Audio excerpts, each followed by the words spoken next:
नमस्कार, स्वागत है आपका न्यूज 11 भारत में। मैं हूं आसिया। बीजेपी के प्रदेश अध्यक्ष दीपक प्रकाश पर लॉकडाउन उल्लंघन का मामला दर्ज हुआ है।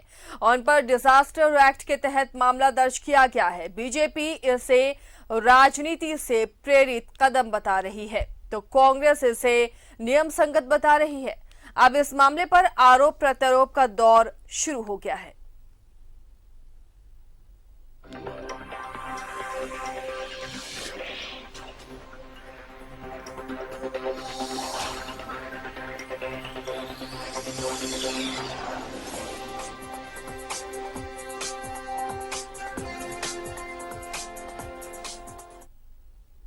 केस दर्ज। कोरोना गाइडलाइंस के उल्लंघन का मामला दर्ज। कांके विधायक समरीलाल पर भी मामला दर्ज। बीजेपी बोली, दीपक से खौफजदा है सरकार। शुक्रवार को किसानों से धान खरीद के मुद्दे पर बीजेपी खेतों में थी। इसी कड़ी में कांके के सुकुरहुट्टू में बीजेपी प्रदेश अध्यक्ष दीपक प्रकाश कंधे पर हल लेकर प्रदर्शन कर रहे थे। किसानों के पक्ष में आवाज बुलंद कर रहे थे और अब उनके खिलाफ कोरोना गाइडलाइंस के उल्लंघन को लेकर केस दर्ज किया गया है। उनके साथ साथ विधायक समरीलाल समेत अन्य पार्टी कार्यकर्ताओं पर भी स्थानीय प्रशासन की ओर से मुकदमा किया गया है। बीजेपी ने इस पर कड़ी नाराजगी जताते हुए कहा कि हेमंत सरकार प्रदेश अध्यक्ष दीपक प्रकाश से खौफजदा है। ये राज्य सरकार को हमारे प्रदेश अध्यक्ष माननीय श्री दीपक प्रकाश जी का इतना खौफ है कि वो जब भी आंदोलन के लिए निकलते हैं तो सरकार उनके ऊपर फर्जी मुकदमे करके उनको रोकने की कोशिश करती है। इससे पहले उनके ऊपर देशद्रोह का एक फर्जी मुकदमा किया गया, जिस पर हाईकोर्ट ने किसी भी पीड़क कार्रवाई करने से रोक लगा दी। इस बार वो किसानों के हित में खेतों पर उतरे तो राज्य सरकार ने घबराकर फिर से एक फर्जी मुकदमा कर दिया। पर राज्य सरकार भूल जाती है कि हम राष्ट्रवादी पार्टी के सदस्य और हमने दशकों से ऐसे फर्जी मुकदमे देखे हैं और हमारे प्रदेश अध्यक्ष जी को रत्ती भर फर्क नहीं पड़ता ऐसे फर्जी मुकदमों से। वहीं कांग्रेस का कहना है कि इस मामले में डिजास्टर मैनेजमेंट एक्ट के तहत केस दर्ज हुआ है। ये कोई सियासी मामला नहीं है। गाइडलाइन का उल्लंघन किया, जिस प्रकार से लॉकडाउन को धत्ता बताते हुए भीड़ एकत्रित किया गया, तो कानून ने अपना काम किया है। अब भारतीय जनता पार्टी को तो हर समय सरकार की आलोचना करनी है। जो कार्यक्रम उन्होंने निर्धारित किया था, वो कार्यक्रम उन लोग का धान अधिप्राप्ति का रिकॉर्ड इस बार बना है। 102% धान अधिप्राप्ति किया गया है।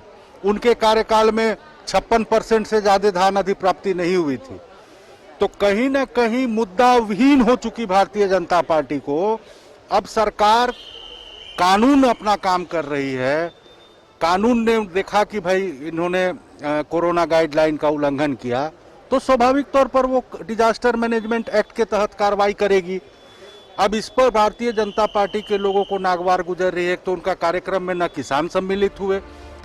दीपक प्रकाश पर केस दर्ज होने से एक नया सियासी मुद्दा झारखंड की राजनीति में एंट्री ले चुका है और ये मुद्दा भी अगले कई दिनों तक सियासत को अपनी तपिश देता रहेगा। रांची से न्यूज 11 भारत के लिए विपिन उपाध्याय की रिपोर्ट।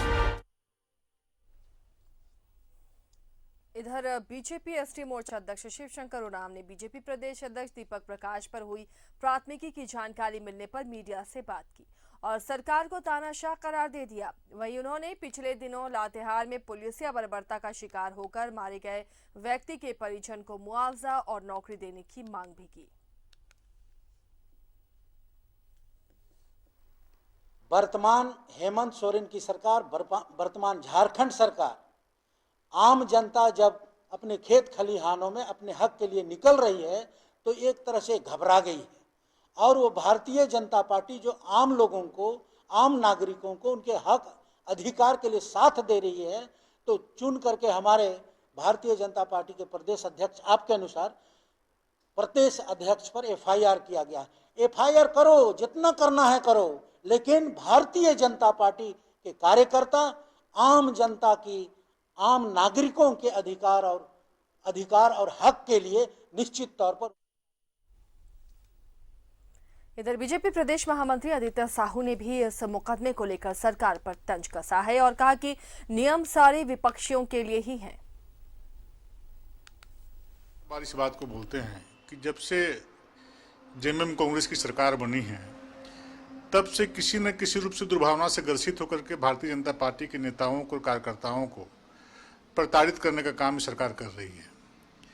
अब इस सरकार को चिंता करना चाहिए कि आदरणीय प्रदेश अध्यक्ष दीपक प्रकाश जी के केस करने से पहले 2 दिन पहले कांग्रेस के मित्रों ने महंगाई के खिलाफ पेट्रोल पंपों में धरना देने का काम किया था, प्रदर्शन करने का काम किया था। तो उन कांग्रेस के मित्रों पर कितने मुकदमे हुए, कितने पर केस हुए, और भारतीय जनता पार्टी के कार्यकर्ता अन्नदाताओं के लिए